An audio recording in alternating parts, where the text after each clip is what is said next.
டேஸ்ட்டான சேமியா உப்புமா எப்படி செய்கிறதுன்னு பார்க்கலாம் வாங்க. அதுக்கு நான் 1 பாக்கெட் சேமியா எடுத்துருக்கேங்க. இது நார்மல் வாட்டரில் ஒரு 2 மினிட்ஸ் நல்லா ஊற வச்சு எடுத்துக்கலாம்.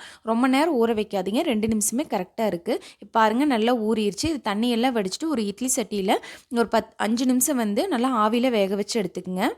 5 மினிட்ஸ் இதுக்கு கரெக்டாக இருக்கும். அப்போவே நல்லா வெந்திருக்கும். இப்போ வடச்சட்டியில் 4 ஸ்பூன் எண்ணெய் ஊற்றிட்டு 1/2 ஸ்பூன் கடுகு, 1 ஸ்பூன் கடலைப்பருப்பு, 1 ஸ்பூன் உளுந்து, 2 பெரிய வெங்காயம், கொஞ்சமாக கருவேப்பிலை, 2 பல்லு பூண்டு பொடியை கட் பண்ணி உள்ளே சேர்த்திருக்குங்க.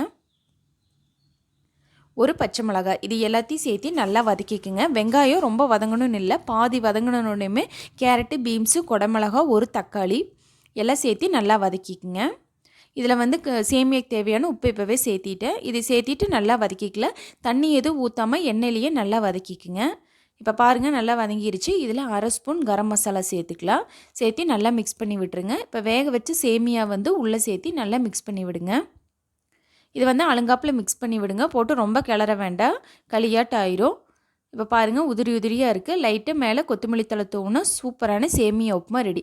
நீங்களும் ட்ரை பண்ணி பாருங்கள். என்னோடய சேனல் பிடிச்சிருந்தா மறக்காமல் சப்ஸ்கிரைப் பண்ணிக்கங்க. தேங்க்யூ.